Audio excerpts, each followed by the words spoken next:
Assalamu alaikum dear students, this is Fatima Batool. We have discussed 9 rules of subject-verb agreement in previous 9 lectures. आप में से बहुत सारे students ऐसे हैं जिन्होंने मुझे फेसबुक पे और यूट्यूब पे अपने क्वेश्चंस भेजे. I have answered all of the questions in comments, but I do feel that there are certain questions that must be answered in a video.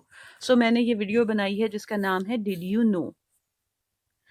हमने एज वेल एज को discuss किया subject verb agreement में और idea ये था कि अगर दो नाउन्स को जोड़ा जा रहा है एज वेल एज लगा के तो हम वर्ब जो होता है वो सिंगुलर रखते हैं.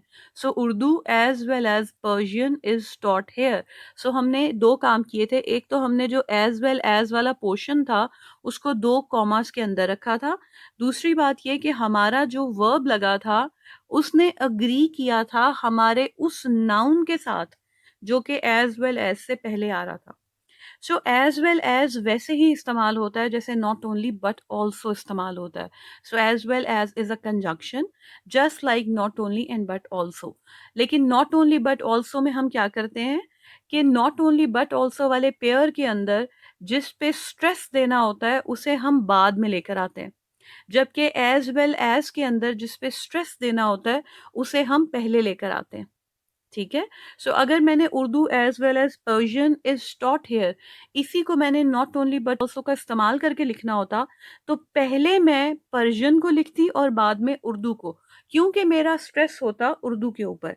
सो not only Persian but also Urdu is taught here. So not only but also में हमारा एम्फेसिस होता है जो चीज़ बाद में आती है, जबकि Urdu as well as Persian में हमारा एम्फेसिस है उस वर्ड के ऊपर जो कि पहले आ रहा है. While in Urdu as well as Persian is taught here, the emphasis is on Urdu. So इन दोनों के अंदर थोड़ा सा अरेंजमेंट का फ़र्क है. So अगर आपने as well as के मानी को देखना हो तो आप not only but also से समझ सकते हैं. अब एक बहुत इंटरेस्टिंग बात यह है कि बाज़-औक़ात हम दो नाउन्स को नहीं बल्कि दो वर्ब्स को as well as लगा के जोड़ते हैं. सो अभी जो मैंने आपके सामने पहले जुमले लिखे थे उसमें उर्दू और पर्शियन दोनों नाउन थे, और जो मैंने आपके सामने तीसरा जुमला लिखा है उसमें अगर आप देखें so he broke the window as well as destroyed the furniture. So मैंने जिन दो चीज़ों को एज वेल एज लगा के जोड़ा है वो हैं दो verb. One is broke and the other one is destroyed. So the rule is this: when we put a verb after as well as, we use the ing form of the verb.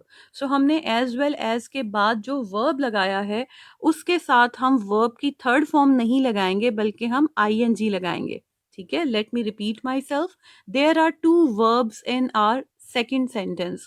So verb 1 है broke और verb 2 है destroyed. So he broke the window and destroyed the furniture.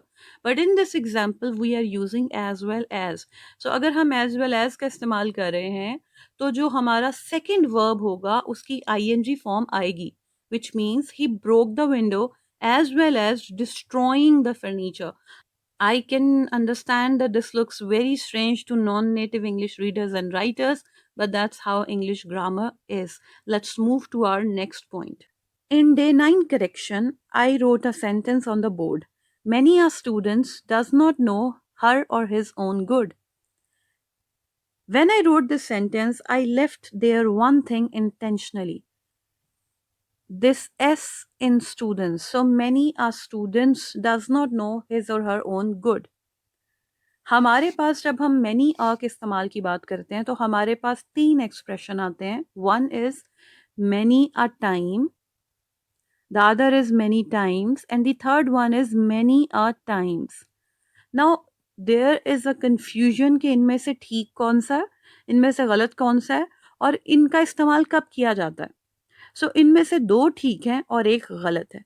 अब मैंने जो आपके सामने लिखा था many are students, this is what we most of the times expect कि लिखा जाएगा. ये कोलिक्वल है.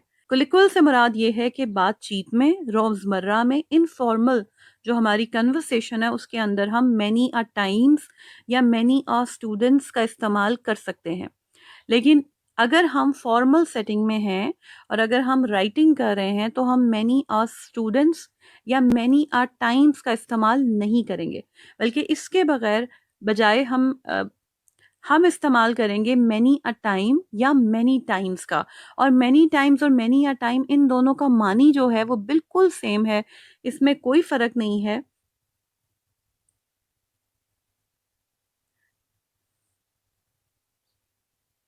मैनी अ टाइम और many times both are synonyms और दोनों का जो इस्तेमाल है वो भी सेम है, मानी भी सेम है। Many a time is more formal, so आप मैनी अ टाइम का इस्तेमाल कर सकते हैं फॉर्मल एकेडमिक राइटिंग में। अगर मैनी टाइम्स का भी करें तो वो भी बिल्कुल ठीक है, you can make your own pick.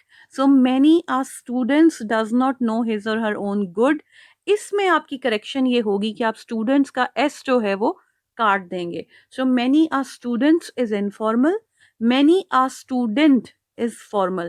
इसी तरह many are times I have visited that bookstore. So many are times का इस्तेमाल हो रहा है many are का। So क्योंकि a जो है वो definite article है और ये singular के साथ आता है, तो हम times में s का इस्तेमाल नहीं करेंगे, हम लिखेंगे many a time I have visited that bookstore. Let's move to our third rule. Third rule that we are going to discuss here is this: two nouns, when qualified by each and every, even though they are connected by and, are followed by a singular verb. अब मैं आपको समझा भी देती हूँ कि इसका मतलब क्या है। अगर हमने दो नाउन्स को, जैसे हमारे पास मैन एंड वुमेन है, उनको जोड़ा हो एवरी के साथ या ईच के साथ, सो यहाँ पे ईच भी लिखा हो सकता था, तो each man and each women. So अगर हमने ईच या एवरी से क्वालिफाई कराया हो अपने दोनों नाउन्स को और उन्हें एंड से जोड़ा हो, ठीक है, तो भी हमारा जो वर्ब होता है वो सिंगुलर रहता है। ठीक है, अभी तक तो हम यही पढ़ते आ रहे हैं ना कि जब हमने बात की, हमने कहा अगर हम दो नाउन्स को एंड लगा के जोड़ते सो वो प्लूरल हो जाते। ठीक है, सो हम कह रहे हैं जी कि पेट्रोल एंड गोल्ड, सो हमने इन दोनों को जोड़ा, so so we are saying that petrol and gold have lost their worth. हमने हैव इसलिए लगाया था because the two nouns were connected by and. अगर आपको नहीं समझ आ रही कि नाउन क्या होता है, I would suggest you to go and check my parts of speech video. ठीक है, so man and women are two nouns जिनको हम एवरी से क्वालिफाई करा रहे हैं। सो अगर हमने अपने दो नाउन्स को एंड से जोड़ा हो लेकिन उन दोनों नाउन्स के साथ एवरी लगा हो दोनों के साथ या दोनों के साथ ईच लगा हो, तो जो हम वर्ब इस्तेमाल करते हैं वो सिंगुलर होता है। This is a very important rule and you must remember this. Now there is one thing very common that we often see on different Facebook status, and we also notice this thing in English songs. क्योंकि जो songs भी होते हैं वो कोई formal academic writing नहीं होती, and songs are more colloquial. ठीक है, so songs are not formal academic writing. हम क्या देखते हैं कि everyone के साथ जो pronoun लगाया जाता है वो plural होता है. So everyone works for their own good.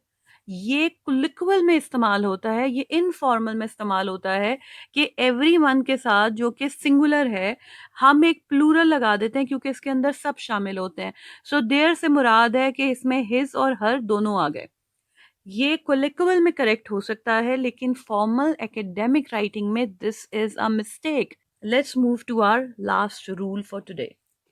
We have already discussed either, neither, each, everyone, many, but we did not discuss none. None, though properly singular, commonly takes a plural verb. None is as singular as either, neither, each, everyone, many, but it takes a plural verb. So ये इस तरह से बाकी इन सारे लफ्ज़ों से मुख्तलिफ है. सो इसको नन को हमने डे 9 में डिस्कस नहीं किया था. None are so sad as those who will not pray. So none भले ये सिंगुलर हो लेकिन इसके साथ हम यूजुअली जो वर्ब इस्तेमाल करते हैं वो है आर. ठीक है, so none are so sad as those who will not pray. So आप ये भी देखें कि हम आगे जिसके साथ इसको कंपेयर कर रहे हैं वो हम प्लूरल फॉर्म के अंदर ले गए हैं. You may be given a sentence like this in your correction question. None shows such passionate tenderness towards their young. None जो कि सिंगुलर है, लेकिन उसके साथ कौन सा वर्ब लगता है? प्लूरल। तो यहाँ पे गलती ये है कि नन शोज लिखा है, तो होना यहाँ पे क्या चाहिए था? None show such passionate tenderness towards their young. So अभी मैंने आपको तीसरे रूल में बताया था कि अगर हम एवरी का इस्तेमाल करें, भले एवरी वन हो, भले एवरी मैन हो, हम उसके साथ जो वर्ब लगाते हैं वो था सिंगुलर। लेकिन अगर हम एवरी वन की जगह नन का इस्तेमाल कर रहे हैं, तो नन के साथ हम इज नहीं लगाएंगे बल्कि आर लगाएंगे। और अगर एवरी वन और एवरी मैन है, तो उनके साथ जो प्रोनाउन इस्तेमाल हो रहा था वो देयर का नहीं था बल्कि वो हिज या हर का होगा। सो उसके कंट्रास्ट में अगर हम देखें, तो नन के साथ जो प्रोनाउन इस्तेमाल होगा वो देयर होगा। So there, these are some exceptions that you have to keep in mind. And if you are able to retain these ideas into your mind, not only you are going to get full marks in your correction question, but also your writing skills are going to improve. Tomorrow we are going to discuss correction 10. Thank you so much.